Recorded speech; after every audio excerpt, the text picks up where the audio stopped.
Hi, and welcome to Nexus of Alexis. My name is Alexis Craig, and I don't know if you know about me, but I'm going to tell you a little bit about what's going on in my life today and what I'm learning from it. Um,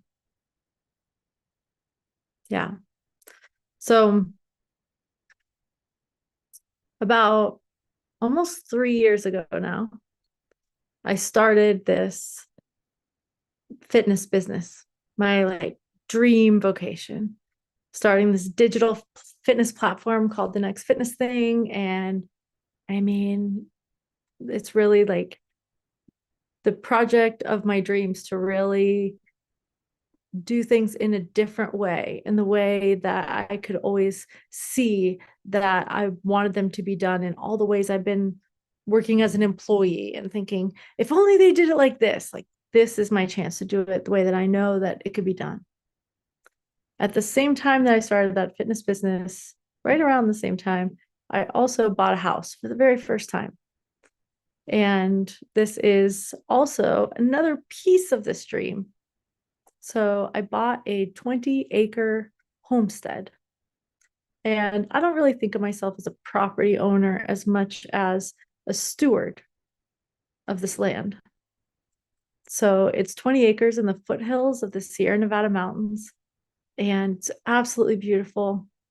It's right above the American River. There's a garden and woods and lots of animals, and it's serene. I mean, you can't hear cars from here. It's really wonderful. So, the dream with the homestead is for it to be more than just a homestead, but for it to become a retreat center where people could come and stay and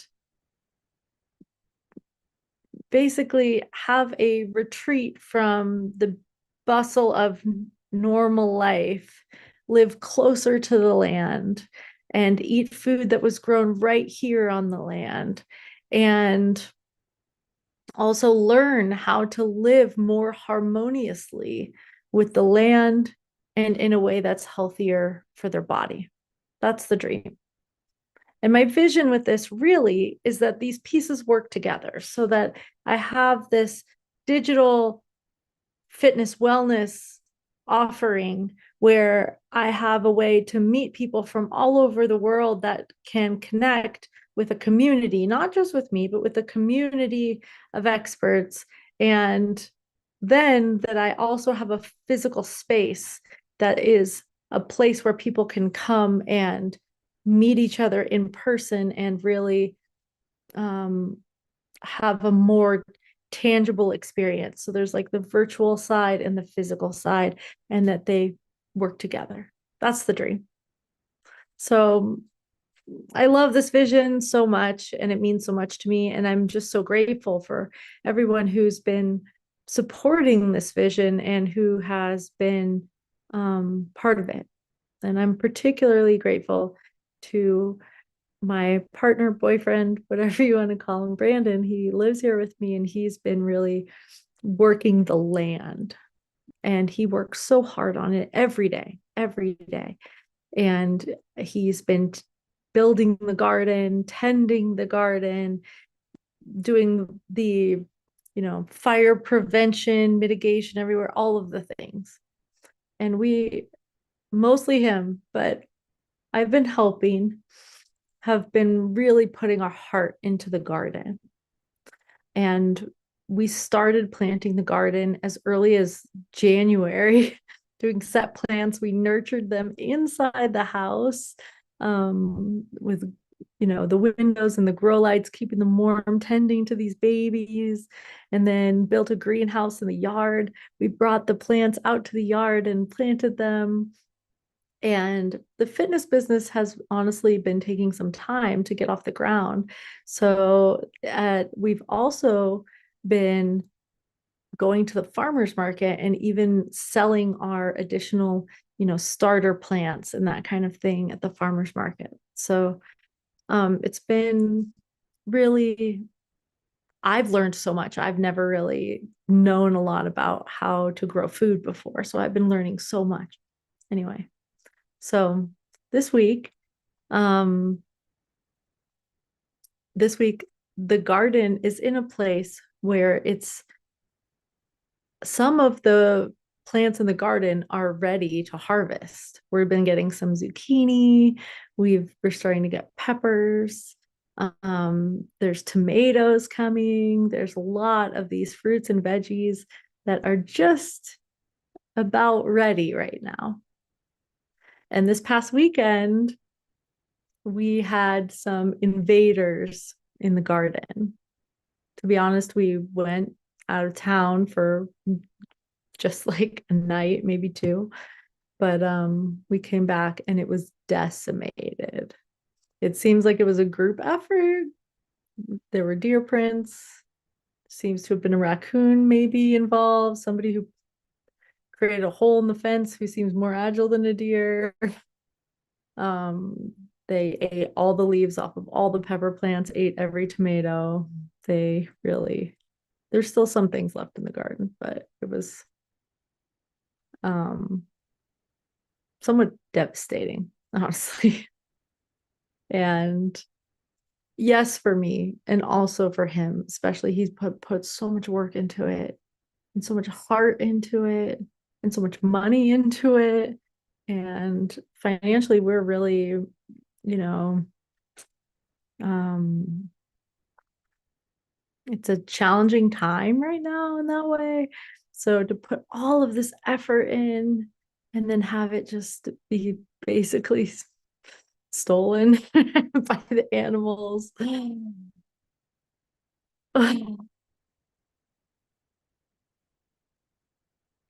So that's where I am right now.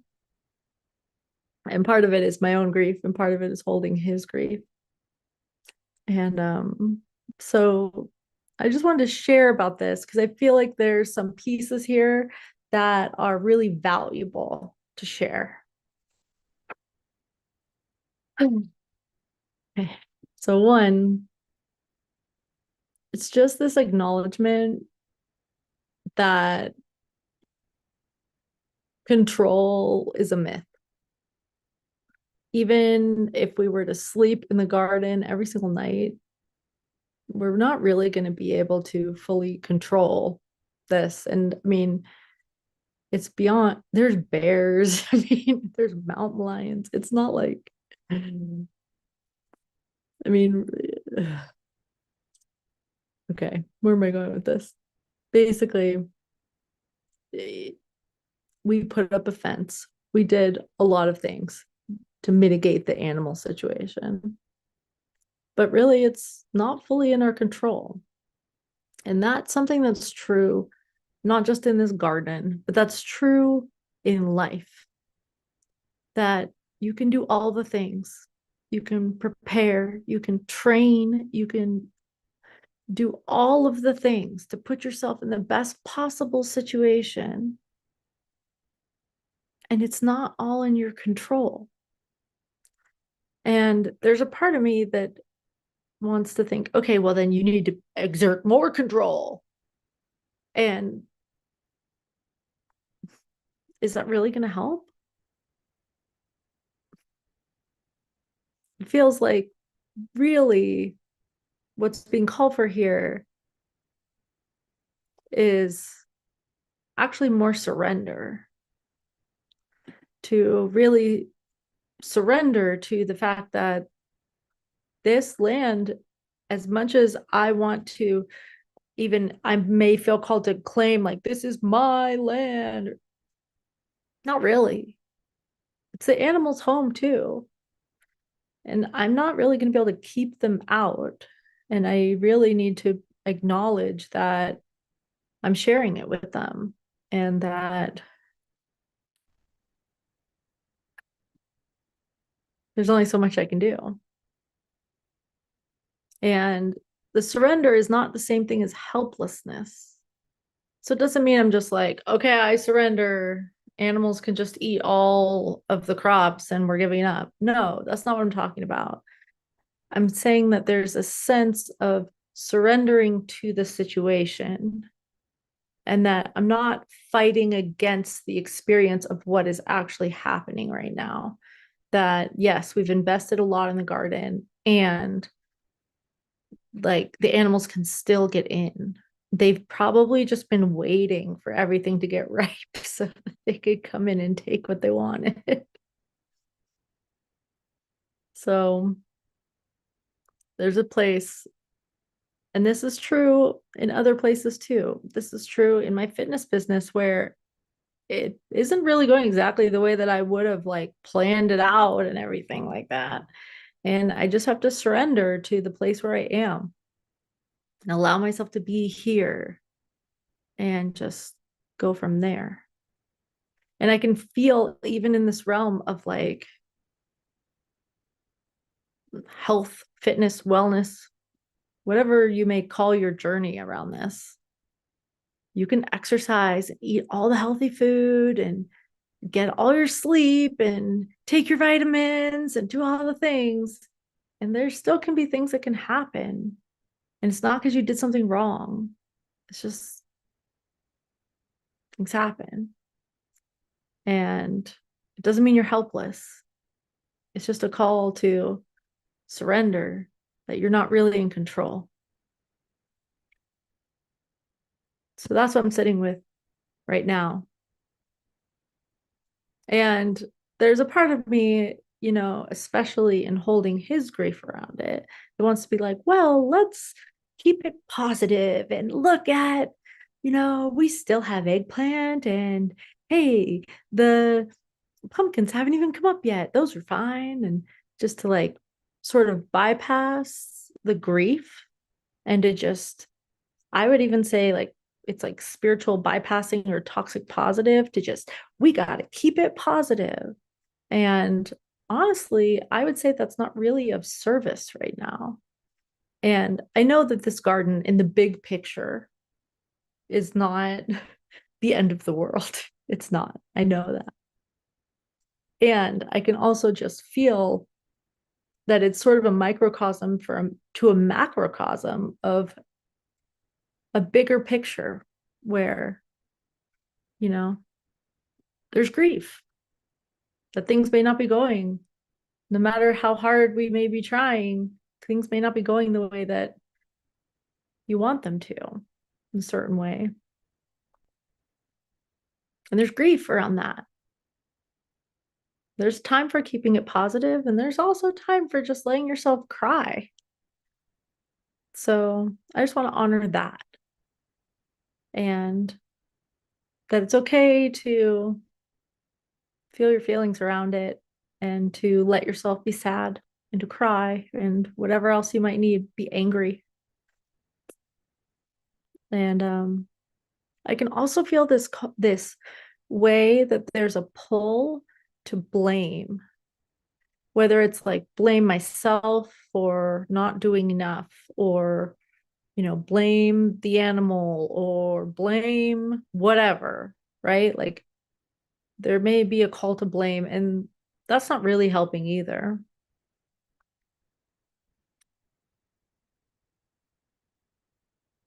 I can take responsibility for the pieces like I could have slept in the garden and chased the raccoon away. I could have planted them in a different way or a different place or whatever the case may be, right? Um, but blaming, like, it's already hard enough that to deal with the grief and to blame on top actually just makes it worse.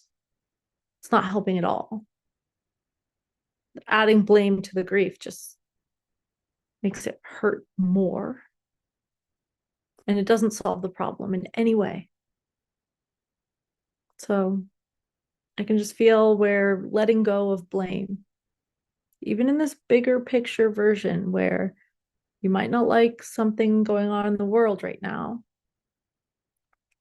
And there might be a way that you're angry or sad, and you might feel like you want to blame someone for it. And is that really helping?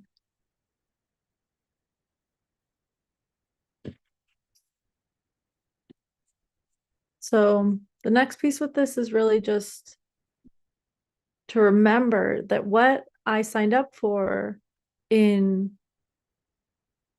signing the deed to the property and becoming a property owner, according to the law, what I was really signing up for was stewardship. And that I signed up to steward this land. And that includes caring for the animals and the plants. And that there's an attunement to go along with that. So I'm learning. And there may be a better way that I can steward this land with this garden. I'm not sure what it looks like yet, but there might be something I can do differently. And I maybe just need to learn, like,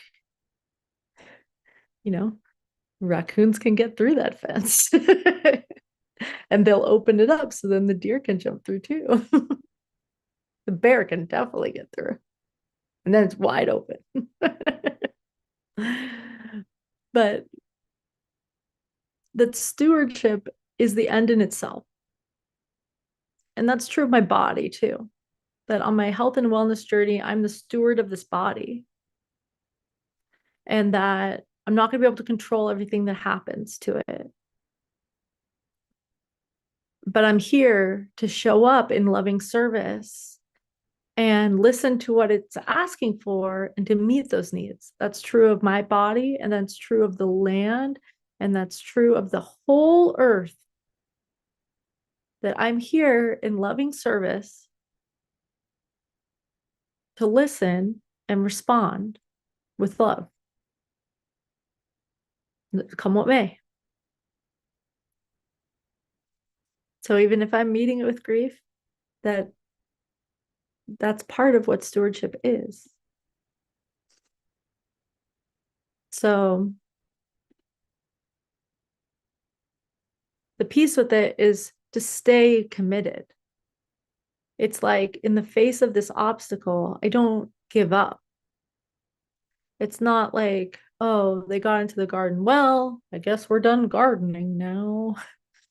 It's like, now what? Now what? Like something happened with my body, not the way I wanted. Now what? I'm not going to give up. Something happened to my business, not the way I wanted. Now what? I'm not going to give up.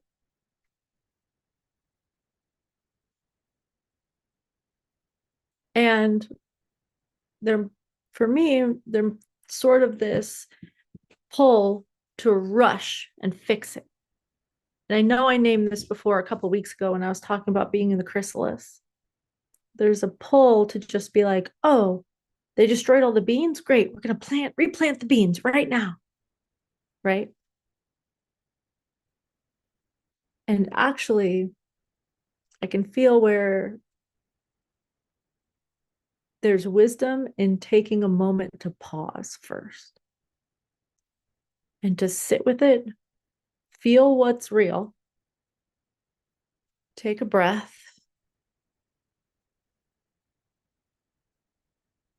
and then decide what's next. Instead of just rushing in to fix it.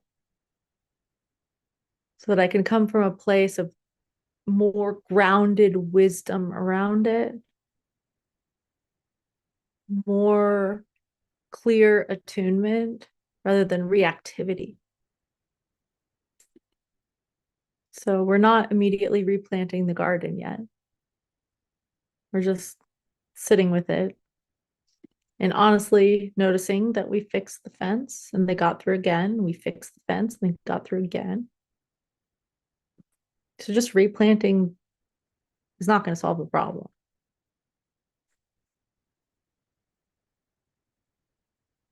So my question for you is, where in your life. Can you relate to this? Maybe you can't, but if there's some way that you can, where you feel like you've been working so hard, and then it's like, that's a thing. I'm here to say, don't give up. Feel your feelings. You can be sad about it. Don't beat yourself up. If you need support on that, that's really what I'm here for. So I can feel it with you. And also, I can just feel grateful for the whole shebang, the process. I'm learning a lot. I get to be part of this. It's not really about some end goal. I'm going to be okay. So are you. You're going to be okay. So, this is the adventure of the whole thing. Thank you for being here with me. Take good care.